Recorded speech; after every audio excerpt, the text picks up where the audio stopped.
కరీంనగర్ భగత్ నగర్ దోపిడీ కేసులో పురోగతి సాధించినట్లు సమాచారం అందుతోంది. వారం రోజుల క్రితం వృద్ధ దంపతులను బెదిరించి 54 తులాల బంగారం, 25 లక్షల నగదు ఎత్తుకెళ్లారు దోపిడీ దొంగలు.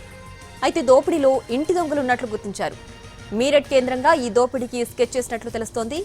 మీరట్లో 2 దొంగలను పోలీసులు అదుపులోకి తీసుకున్నట్లు సమాచారం. మిగతా దొంగలను పట్టుకునే పనిలో ఉన్నారు అధికారులు.